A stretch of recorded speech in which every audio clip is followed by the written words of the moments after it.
The Donkey Who Fetched the Sea.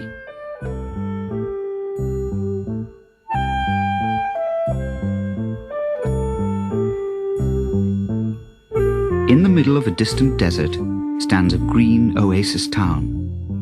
And though the sun beats down all year, there is a lake to the east and another to the west, and both always brim with cool water. Once, long before the lakes were there, a small donkey called Charky lived in the village. He was owned by a poor family who scratched a living from dry, dusty land. But though they had barely enough to eat, what they had they shared with Charky. 3 times a day, Ali, the youngest son, strapped 2 buckets to Charky's back and led him a mile to the well to fetch water. As they went, Ali would talk happily to Charky. Other children called out, "Hey, Ali, there you go, talking to that donkey again. Don't you know donkeys are stupid, stupid, stupid?" But Ali only stroked Charky's ears and told him, "Don't listen to them." Then one day, Ali only came twice with buckets for Charky to carry to the well, and that night Charky's bowl of drinking water was half empty. 2 days later, they made only 1 trip to the well. "The well is drying up, you see," said Ali. "They say that in a few days there won't be a cupful left. It's the end for all of us. Donkeys too, I'm afraid." That night, Ali was so worried that he forgot to chain Charky to the wall of the house. When the whole village had gone sadly to bed, the little donkey was still thinking, "I must do something." Then he remembered. Once he had heard Ali speak of a thing called the sea, made completely of water.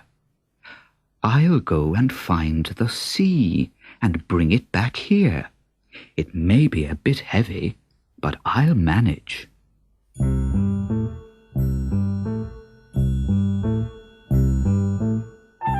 He started out at once.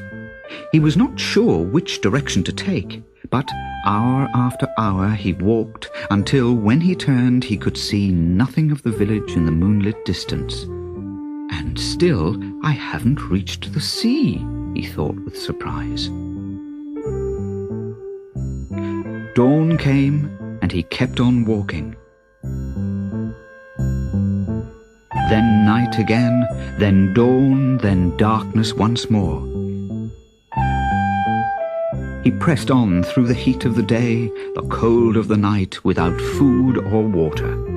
There was no strength left in him, but on he went, determined to reach the sea and bring it back. Days later, he was battling on, when there in front of him he saw a man slumped in the sand. He went up and nuzzled him gently. The man groaned. He was dressed in fine robes, and on his fingers were rings of gold. "My friend," he cried out, "help me to my palace, and you shall have anything in the world you want." Charky's first thought was to hurry on, to find the sea. He did not know if he had the strength to carry a man on his back, but he thought, "I can't leave him here. What would Ali say?" So he knelt down, and the wounded man was able to clamber onto his back. With his new load, Charky stumbled on.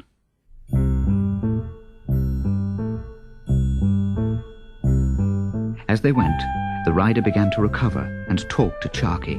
"I may seem weak and helpless to you, but in my city I am a king of great power. I was attacked by bandits and left for dead. But you found me, friend. You rescued me, didn't you? I won't forget it. You'll have your reward, I promise." Somehow, without water, without food, the two pressed on until far away they glimpsed the faint outline of a city. "Keftalia, my home!" cried the rider. The people of the city were astonished, and ran to see their king come in through the gate, slumped on the back of a tiny donkey. But he would not stop to speak to anyone. He rode right up to the palace doors. Only then did both Charkey and the king stop to drink at a fountain. The king's wife greeted him with tears of joy, and doctors fussed about him, but he drove them away. "Send food and drink to my chambers, enough for a man and a donkey. And next to my bed set up another with the finest silk sheets for my friend here." A murmur of astonishment swept through the palace. But that evening Charkey was tucked up in a royal bed, with perfumed silk sheets drawn up to his nose. "Good night, old friend," called the king, as the candles were blown out. Next day, Charkey was given a white saddlecloth with the royal insignia embroidered on 4 corners. Then the king led Charkey to a secret place at the back of the palace, down a flight of stone steps until they reached a dimly lit chamber. "This is where my magician Melchior lives. Melchior knows everything. He tells me that you are seeking the sea to carry back to your village in the desert." In front of them stood a tall, thin man in a deep green robe. His grey eyes shone strangely. He went to a dark corner of the room, and a few minutes later reappeared holding 2 ordinary buckets. "In each of these buckets is more water than in the largest sea."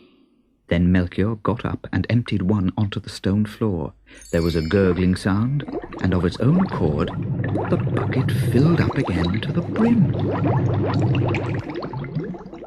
The king said, "In our dry desert, this is almost as precious as life. But you saved my life.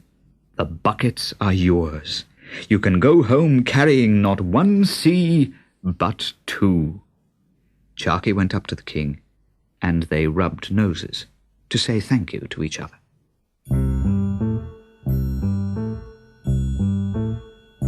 The way back was easy. Charkey had all the water he could drink, but he had to hurry, for he knew that time was running out for the village. When at last he saw it, the trees were brown and dead, and there was no sign of movement. He clip-clopped quickly to his old house and brayed loudly outside the door.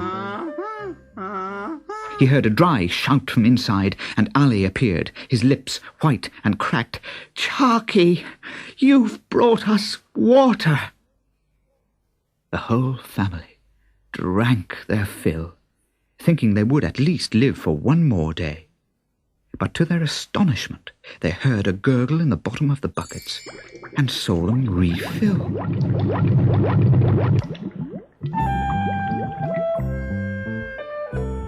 From that day on, they had all the water they could ever need. And if you visit the village today, you will find lakes on either side of it that never dry up. People say that a magic bucket lies at the bottom of each lake. And in the square of the prosperous town stands the statue of a little donkey.